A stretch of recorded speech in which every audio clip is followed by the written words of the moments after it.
ថ្ងៃនេះខ្ញុំធ្វើមីស៊ុបផ្លូវមាន់ឲ្យកូនចៅញ៉ាំក្រោយពីទម្លាក់កូននៅសាលារួចរាល់ហើយខ្ញុំក៏ចូលមកផ្សារទំនើបដើម្បីទិញផ្លូវមាន់ជើងមាន់ហើយនឹងឆ្អឹងយកទៅរំងាស់ស៊ុបចាផ្លូវមាន់នេះប្រហែលជាខ្ទង់1 គីឡូកន្លះនិយាយទៅយើងតម្រូវចំនួនមនុស្សហ្នឹងហើយខ្ញុំយកជាតិពីឆ្អឹងមាន់នេះហើយបន្ថែមដល់ជាមួយនឹងជើងមាន់និយាយទៅខ្ញុំចូលចិត្តជើងមាន់ចាហើយឥឡូវយើងមកគិតលុយជើងមាន់នេះប្រហែលខ្ទង់កន្លះគីឡូជាមួយនឹងផ្លូវមាន់1 គីឡូកន្លះហើយនឹងមាន់ឆ្អឹងនឹងមួយអាប់ក្លិនជាមួយនឹងជីវ៉ាន់ស៊ុយគល់ជីវ៉ាន់ស៊ុយហើយនឹងខ្ញុំប្រើមីស្រស់ជាមីសញ្ញាកង3បន្លែមានជាស្ដែកបដោះនេះខ្ញុំលាងជាមួយនឹងទឹកខ្មេះដើម្បីជួយបំបត្តិជាតិថ្នាំដែលគេថាណាត្រាំចោល15 នាទីសិនឥឡូវយើងដាក់ដាំទឹកចោលទើបយើងទៅកាត់ជើងមាន់កាត់កញ្ចក់ជើងមាន់ចោលសិនហើយកាត់ជើងមាន់រួចរាល់ហើយចាប់ផ្ដើមមកលាងទឹកចាលាងទាំងឆ្អឹងទាំងជើងមាន់ហើយនឹងផ្លូវមាន់ឲ្យស្អាតចុងភៅក៏ធ្វើដោយយកទុកដាក់ទៅលើជាពិសេសលើអនាម័យចាឬរោមដែលជាប់មកជាមួយនឹងផ្លូវមាន់ហ្នឹងឬសម្អាតវាឲ្យស្អាតសិនទៅយកជាការបានចានិយាយទៅជាជាតិពីស៊ុបមាន់នេះគឺឆ្ងាញ់ចាញ៉ៅនៅក្នុងមុខម្ហូបហ្នឹងខ្ញុំប្រើជាដុំស៊ុបតែម្ដុំឯងសម្រាប់ស៊ុបមួយឆ្នាំងធំហ្នឹងណាអូដោយសារតែយើងមានសាច់ហើយនឹងបន្លែស្រស់យកមករងាស់ស៊ុបដល់អញ្ចឹងទៅគឺវាមានជីជាតិហើយស្រាប់ហើយយើងជាយើងប្រើ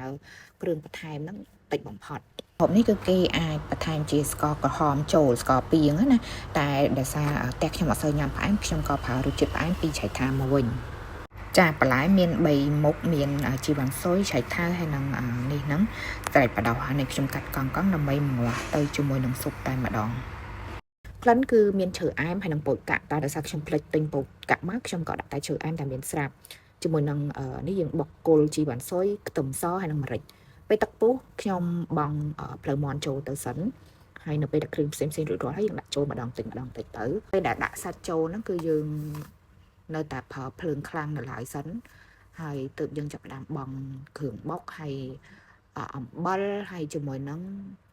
ទឹកស៊ីអ៊ីវខាប់ដើម្បីបានជាក្លិនហើយនឹងពណ៌ហើយយើងបន្ថែមរសជាតិប្រៃថែមតិចជាមួយនឹងទឹកត្រីខ្ញុំមានបង់ដុំស៊ុបដែរនៅក្នុងនោះតែអត់បានថតតែខ្ញុំដាក់ដុំស៊ុបតែម្ដុំទេដោយសារតែព្យាយាមយករសជាតិពីគ្រឿងទេសផ្សេងទៀតម្សៅនេះគឺជាម្សៅជំនួយក្លិនផាក់ឡូវណានៅក្នុងនោះវាមានជ្រើអែមហើយនឹងពោតកាក់ហើយស្រាច់នៅក្នុងម្សៅនឹងយើងដាក់ទៅគឺវាឈ្ងុយស្រាប់បងប្អូនអាចរកទិញបាននៅតាមផ្សារទំនើបផ្សេងជើងមាន់នេះមុននឹងដាក់ចូលទៅក្នុងស៊ុបខ្ញុំសោះវាមកផ្លែតសិនចាដល់ពេលសោះរួចរាល់ហើយខ្ញុំដាក់ចូលទៅរមាស់ជាមួយនឹងស៊ុបតែម្ដងដល់ពេលខ្ញុំភ្លេចរឿងនេះមួយទៀតគឺស្លឹកតយហ្នឹងក៏ជួយឲ្យវាមានក្លិនដែរតែនៅពេលដែលធ្វើស៊ុបទៅគឺអត់មានក្លិនក្អូបរបស់ស្លឹកតយទេតែវាធ្វើឲ្យឈ្ងុយលីងឈើអែមរួចរាល់ហើយខ្ញុំដាក់ចូលទៅក្នុងស៊ុបដល់ពេលហ្នឹងគឺយើងបញ្ចប់ផ្ដើមបន្ថយភ្លើងដើម្បីកុំឲ្យវាបែកស្បែករបស់មាន់ណាវាអត់ស្អាតនេះចាប់ផ្ដើមមកលាងបន្លែដាក់រងាស់ស៊ុបចោលទៅមកលាងបន្លែនិយាយទៅម្ហូបហ្នឹងលឿនដែរធ្វើប្រហែលជាខ្ទង់2 ម៉ោងរួចរាល់ខ្ញុំបានជួយចុងភៅដើម្បីគាត់ធ្វើម្ហូបមួយហ្នឹងនេះគឺជាលើកទី2ដែលយើងធ្វើម្ហូបមួយហ្នឹងឲ្យបុគ្គលិកញ៉ាំស្ដែកប្រុសនេះគឺយើងស្រស់ទុកហើយសិនទៅនៅពេលដែលញ៉ាំគឺគាត់អាចចាប់ដាក់ចូលចានរបស់គាត់តាមចំនួនដែលគាត់ចង់បានទៅចាស្រស់ល្មមបានអត់ឲ្យសពកខ្លាំងពេកទេព្រោះនៅពេលដែលចាក់ស៊ុបចូលទៅស៊ុបក៏វាក្តៅដែរឥឡូវនេះយើងចាប់ផ្ដើមមកស្រស់មីម្ដងដោយសារមីនោះវានៅជាប់ស្តុបម្សៅច្រើនចឹងចុងភៅគាត់លាងចោលមកទឹកសិនចានៅពេលដែលទឹកពុះចាប់ផ្ដើមដាក់មីចូលលើកយើងអត់ដែរប្រើមីប្រភេទនេះដល់អញ្ចឹងលើកនេះវារៀងអត់សូវស្អាត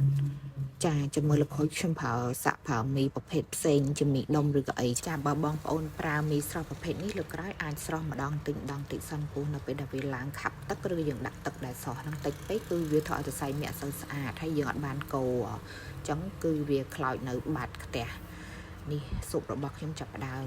ចិត្តឆ្អិនបដាហើយចានៅពេលដែលស៊ុបឆ្អិនគឺយើងរៀបចំរបៀបនេះឲ្យបុគ្គលិកយើងចាប់ដាក់ចានម្លែកមីដាក់ចានមួយអញ្ចឹងទៅហើយនៅពេលដែលគាត់ចាប់ញ៉ាំយើងចាប់ដាក់ស្ដែកបដោះដាក់ជីហើយនឹងដួសទឹកស៊ុបដាក់គួរឲ្យចង់ញ៉ាំមកបងប្អូនទឹកស៊ុបនេះគឺថ្លាអត់ល្អក់ខាប់អីទេចាហើយជះក្លិនមកឈ្ងុយណាស់ចាម្នាក់មួយចាននេះគឺដឹងតែឆ្អែតតែម្ដងបងប្អូនអាចសាកយកទៅធ្វើញ៉ាំទៅនៅតាមផ្ទះបានចានេះបុគ្គលិកដល់បានគឺគាត់ចាប់ផ្ដើមចង់រៀបចំញ៉ាំ